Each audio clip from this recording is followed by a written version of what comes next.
Weston Marsh stood at the edge of the driveway, with his driver already pulling away behind him, and for a moment he just watched the black car disappear around the corner of Larkspur Lane, wishing it would come back for him. The house hadn't changed. That was the first thing he noticed, and it undid him more than he expected. Same slate blue shutters. Same brick path. Ines had insisted on laying herself one humid August weekend, refusing his offer to hire someone, saying she wanted to know every stone under her own feet. The dogwood tree by the mailbox had grown taller, its branches heavier now, but everything else sat exactly where he'd left it 5 years ago, as if the house had simply been waiting, patient and unbothered, for him to remember how to come home. He didn't remember how. He'd forgotten the entrance code to his own front gate and had to stand there like a stranger, pressing the small intercom button with a hand that wasn't quite steady, though he would have sworn under oath that his hands didn't shake anymore. Singapore had cured him of a great many things. Apparently not this. Yes? A woman's voice, warm, unfamiliar, faint accent he couldn't place. "I'm looking for Ines Whitmore," he said, and hated how formal it sounded, how much like a man reading from a legal document rather than a man standing outside the life he'd abandoned. A pause. Then the gate buzzed, and it swung open onto a garden that was both exactly as he remembered and entirely transformed. The rose beds Ines had always meant to plant and never had time for were there now, thick and unruly and gorgeous. And beneath the old maple, half hidden by low branches, sat a wooden swing set, its paint newly bright, a red ball abandoned in the grass beside it. Weston stopped walking. They had never talked about children.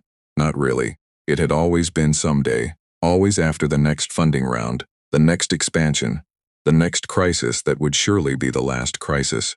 Ines had her own ambitions, burning just as hot as his. She'd been 3 years into building her architecture firm when he left, drafting affordable housing designs late into the night at the kitchen table while he took calls with Tokyo. Children had been a conversation they kept postponing, the way you postpone a hard doctor's appointment, telling yourselves there would be time. So whose swing was this? The front door opened before he reached it, and a woman he didn't recognize stepped out onto the porch, drying her hands on a dish towel. 50-something, silver threading through dark hair, kind eyes that turned immediately wary when they landed on him. "Mr. Marsh," she said. "Not a question. I don't believe we've met, Rosa. I keep house for Miss Whitmore." She said it evenly, but her body had shifted, just slightly, to block more of the doorway than was necessary for a simple greeting. "She's in her studio. I can tell her you're." That was when he heard it. A child's voice, high and delighted, calling from somewhere behind the house. "Mama, watch this one." And then footsteps fast and light rounding the corner of the porch, and a small boy, 4, maybe 5, came skidding to a stop at the sight of a stranger standing in his yard. The boy had Weston's eyes, not close to his eyes exactly, down to the slight downward tilt at the outer corner, that Weston's own mother used to call his sleepy-eyed look. Dark hair that curled at the temples, the way Weston's had at that age, before boarding school barbers flattened it into something more presentable. He stood there in dinosaur rain boots on a dry September afternoon, chest heaving from running, staring up at Weston with open, fearless curiosity.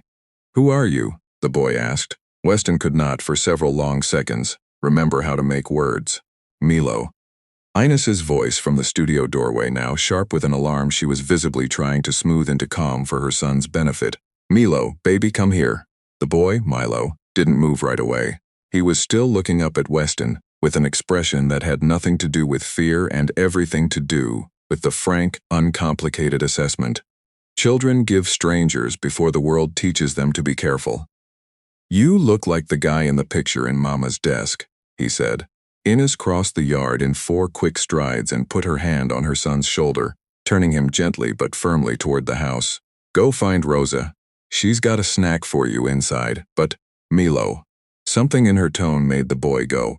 He cast one more look back over his shoulder, that same open curiosity, no malice in it, no idea what he'd just detonated, and disappeared through the front door. And then it was just the two of them standing in a garden full of roses. She'd finally had time to plant, 5 years and one entire secret life later. Ines. Her name in his mouth felt like the first true thing he'd said in years. Her arms were crossed, Her jaw was set in a way he remembered from their worst arguments, the ones that used to end with him grabbing his laptop bag and walking out to clear his head, which was its own kind of leaving, a small rehearsal for the big one. You need to go. I got your address from Diane Osgood's office. I know I should have called first, He stopped, started again. Ines, is he mine? Her laugh had no humor in it. You want to ask me that? After 5 years, standing in my yard, you want to ask me if the boy who looks exactly like your father's old photographs is yours? I didn't know, he said. Ines, I swear to God, I didn't know you were. How could you know? Her voice cracked on the last word and she hated it. He could see her hate it, watched her visibly gather herself back up. You cut off every way I had to reach you. Your assistant told me you'd left instructions. No personal calls. No forwarding. You disappeared so completely, it was like being widowed by a man who was still alive somewhere. Just refusing to answer. I was trying to save the company. I thought if I could just get it stabilized, I could come back and... You could. Come back worthy, she finished for him bitterly, like she'd rehearsed his excuse 1,000 times in the shower, in the car, lying awake at 3 a.m, with a newborn on her chest. I didn't need you worthy, Weston. I needed you present. There's a difference, and it took me exactly one very long, very lonely year to understand it. He looked past her, toward the house, toward the door his son had vanished through. How old is he? 4.5. Born the following March. She watched his face do the math, watched him arrive at the number, watched the exact moment the full shape of what he'd missed settled onto him like a physical weight. First steps in this yard. First word was dog, if you're curious, because Rosa's terrier used to visit. First day of preschool, he cried for 10 minutes and then made a friend named Ruby, and never looked back. I have pictures of every single one of those moments, Weston, because I made sure he would never grow up wondering if anyone had been paying attention. I want to be paying attention now. You don't get to just decide that. Her voice had gone quiet, which was somehow worse than the sharpness. He's not a door that reopens because you finally have time. He's a person, and he already has a life, a good life, one I built without you, one stone at a time, the way I built that path you're standing on. You don't get to walk in from Singapore and claim a share of something you weren't here to build, Abadi. I know I don't deserve that. I'm not asking for a share. I'm asking for a chance. She studied him for a long moment, and in her eyes he saw something he hadn't expected. Not just hurt, not just anger, but exhaustion. The particular exhaustion of a woman who has spent 5 years being strong because no one else was going to be strong for her. Why did you really leave? She said finally. The real answer. Not the note. Not I had to fix things. The real answer, right now, or you can go back to Singapore tonight. Weston looked at the roses, at the swing, at the window where he could just make out the small shape of his son sitting at the kitchen table, legs swinging, telling Rosa something animated with his whole body. Preston Vale, he said. My CFO, my best friend since business school. He'd been moving money out of client escrow accounts for 2 years, funneling it through shell entities. I never audited because I trusted him more than I trusted my own lawyers. When the SEC came knocking, the easiest story, the one that would have saved the company and put Preston in prison exactly where he belonged, was for me to hand over everything I had. Records, testimony, my own signature on documents I never should have signed without reading, and let them tear the whole thing down publicly while I sat in front of cameras and took responsibility for oversight failures that were, technically, mine to take, even if the theft wasn't. And you couldn't tell me that. I found out on a Tuesday. By Thursday, there were federal agents in the lobby of my own building. I had 48 hours to decide whether to fight it in public. With our faces, our marriage, our house all over the business section, reporters camped outside this gate. Or to go quiet, go to Singapore where I still had assets no one had traced yet, and rebuild something clean enough that when I came back, there'd be an actual company left to give restitution from. I panicked, Ines. I told myself I was protecting you, but if I'm honest, I think I was also protecting myself from watching your face while it all came apart. She was quiet for a long time. Somewhere behind them, a dog barked twice and went silent. You let me think you'd stopped loving me, she said. For 5 years. I let our son believe his father was some vague good man who lived far away. and would come back someday, because I couldn't bring myself to tell him you'd chosen a company over him before he was even born, and I couldn't bring myself to tell him the truth. I actually believed, which was that you might never come back at all. I never stopped. Not for one day in Singapore, not once. Love without the courage to stay and face it isn't love, Weston. It's just a very well-dressed kind of running. She wiped at her eyes with the back of her wrist, angry at herself for the tears. You should go. Please, give me a chance to… To what? Explain why you left your pregnant girlfriend to find out about her own child from a lawyer's paperwork instead of a phone call. The front door opened again and Milo appeared in the frame, a granola bar in one hand, looking between the two adults with the particular radar children have for tension they don't understand. Mama, is the man staying for dinner? Rosa's making the orange chicken. Ines closed her eyes briefly. When she opened them, her voice had smoothed back into something gentler. For her son's sake. Not tonight, baby. Oh. Milo's face fell for exactly 1 second before he brightened again with the resilience only small children possess. Okay. Bye, guy who looks like the picture. He disappeared back inside, and Ines turned to Weston with something that looked, for the first time, less like fury, and more like a woman standing at the edge of a decision she didn't want to make alone. You can see him, she said finally. Properly. Supervised, on my terms, until I decide otherwise. But I need you to understand something first, and I need you to actually hear it, not just nod at it the way you used to nod at things you had no intention of changing. I'm listening. He is going to fall in love with you. That's what 4-year-olds do. They love completely and immediately, and without any sense of self-preservation. And the very first time your phone rings during his soccer practice or his birthday party, and you pick it up because Singapore never sleeps, I am going to end this, and I will not give you a second chance after that because I am not going to let him learn what I learned. That some men love you right up until the moment it costs them something. Then give me something to prove it on, Weston said. Name it. Anything. She studied him for a long moment and something shifted behind her eyes. Not forgiveness. Nothing close to it yet, but the faint, reluctant recalculation of a woman deciding to test a hypothesis she badly wanted to be wrong about. 3 things, she said. Milo starts swim lessons Monday. He's terrified of the water, and I've been putting off making him go alone. Wednesday is his preschool conference. Ms. Ellery wants to talk about some things. His emotional development, why he's been having nightmares lately, which I have my own theory about. And Saturday is the Fall Harvest Festival at his school. Parents help run the pumpkin patch and the hay maze. Full costume encouraged. 4 hours. No phones allowed inside the gate. If you can be at all 3, completely present, not glancing at your watch, not stepping outside to take a call, then we talk about what comes after. If you can't, this ends here before he gets attached to someone who might vanish again. I'll be there. All 3. Don't say it like it's easy, she said. It won't be easy. My board back home thinks she caught herself. It doesn't matter. Monday, 10 a.m. Westfield Community Pool. Don't be late. And don't bring your phone. He was not late, and for the first hour, he did not touch his phone, though it buzzed steadily in the bag. Rosa had let him leave on a bench by the pool deck. 12 missed calls stacking up from Farah, his assistant, each one more urgent than the last, according to the subject lines he could see. Lit up on the screen every time he glanced over despite himself.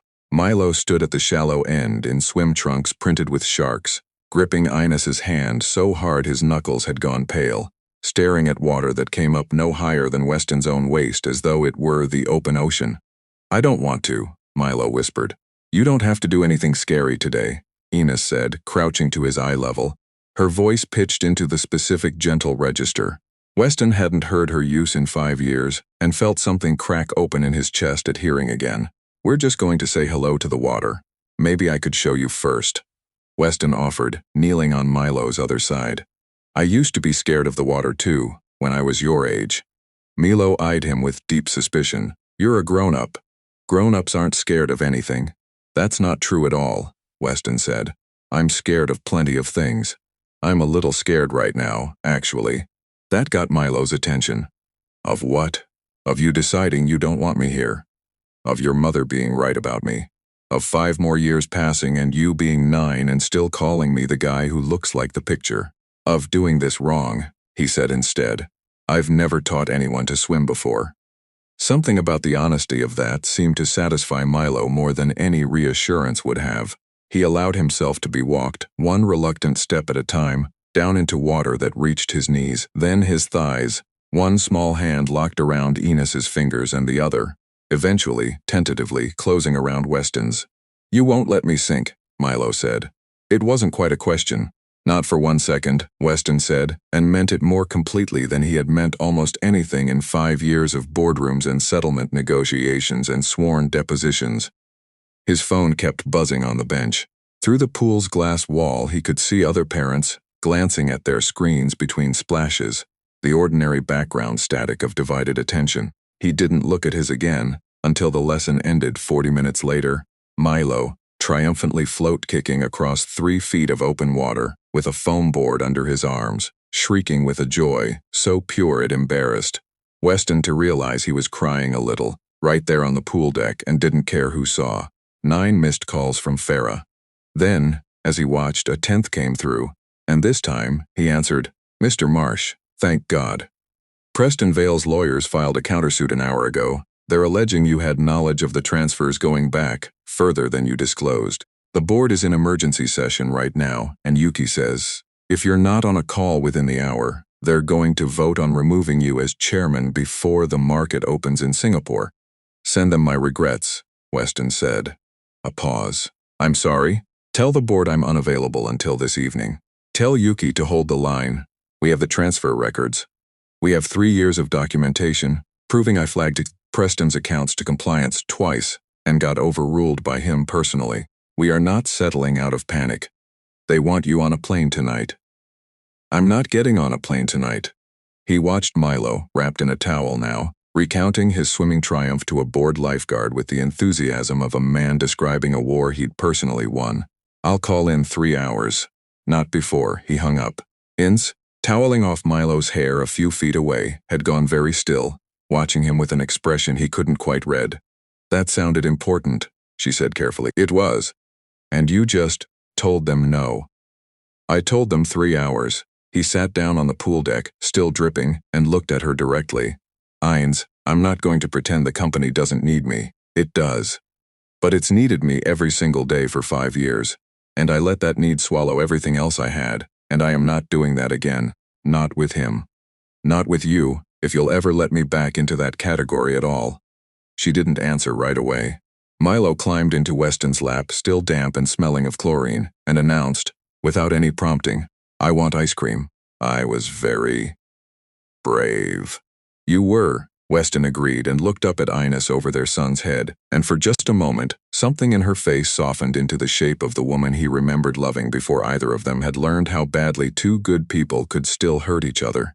When Wednesday's conference went better than Weston expected, and worse than he feared, both at once. Ms. Ellery, a soft-spoken woman in her 30s with a classroom full of Milo's careful, overlarge crayon drawings taped to the walls, walked them gently through her concerns. The nightmares. The way Milo had recently started asking other children whether their daddies lived with them, a drawing he'd made 2 weeks earlier of a house with 3 stick figures, except one of them was drawn in gray, faded, half-erased, labeled in careful preschool letters. Dad. Somewhere. Weston sat through it, without letting himself look away from the drawing, though every part of him wanted to. Enos's hand found his on the small child-sized chair between them, and for a moment neither of them said anything, because there was nothing to say that wouldn't sound like an excuse. "He's been drawing you back into color this week," Ms. Ellery added, almost as an afterthought, sliding a second drawing across the table. The same 3 figures, but now the gray one had been colored in, blue shirt, brown hair, a wide gap-toothed smile. "Whatever's changed at home, I'd say it's working." Ines looked at the drawing for a long moment before folding it carefully and putting it in her bag, and Weston understood, without her saying it, that she would be keeping it. Saturday's festival was chaos in the best possible way. Hay bales, a corn maze that Milo insisted on running through 11 times, a costume contest Weston lost gracefully to a 7-year-old dressed as a very convincing dragon, He wore the pirate costume Milo had chosen for him with genuine commitment, an eye patch and all, and manned the pumpkin painting table for 2 hours straight, hands sticky with orange craft paint, laughing more freely than he could remember, laughing in years. His phone stayed in the car the entire time. It rang 41 times, he would learn later.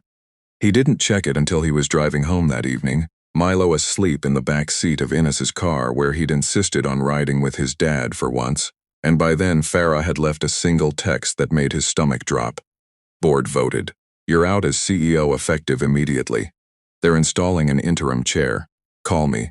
He didn't call that night. He drove Milo home, carried his sleeping son up to bed at Ines' reluctant but real invitation, and stood in the doorway of a room he'd never seen. Dinosaur wallpaper, a nightlight shaped like the moon, a shelf of picture books he hadn't read a single one of, and understood that he had just lost, in the space of one Saturday afternoon, spent painting pumpkins, the company that had once been his entire identity. He found, standing there, that he didn't feel what he expected to feel. He felt, mostly, tired and strangely light, the way you feel after finally setting down something heavy you'd forgotten you were still carrying. They took the company, he told Ines, on the porch, once Milo was asleep. She was quiet for a long moment. I'm sorry, she said, and seemed to mean it, despite everything. I'm not sure I am, Weston said, and was surprised to realize it was true. I built that company to prove something to my father, who's been dead 11 years and never once told me he was proud of anything I built while he was alive to say it. I don't think I ever built it for myself at all. So what happens now? Now I fight the lawsuit, because Preston Vale doesn't get to walk away clean, while 300 employees lose their jobs, and 40 families lose their retirement savings, because he stole from client accounts. And I was too busy chasing growth targets to catch it in time.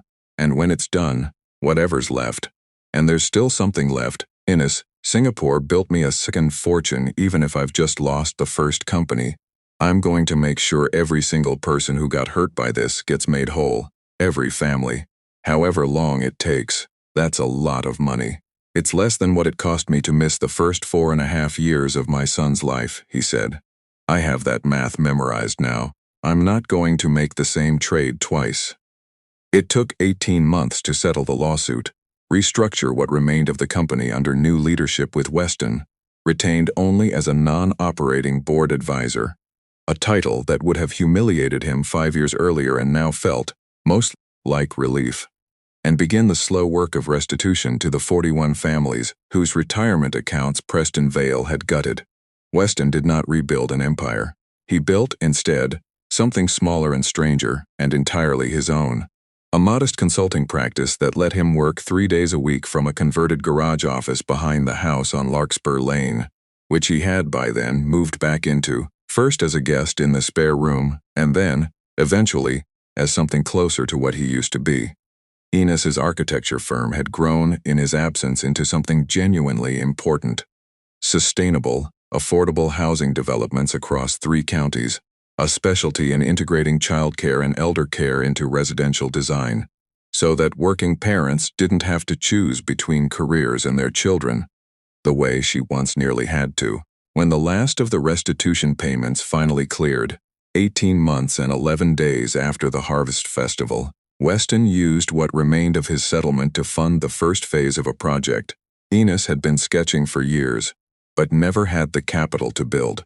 A mixed-income community called Fernwood Commons, with a childcare center at its center, and a design philosophy built entirely around the idea that families shouldn't have to sacrifice one another to survive. They were sitting on the porch of the model home the evening the final phase broke ground.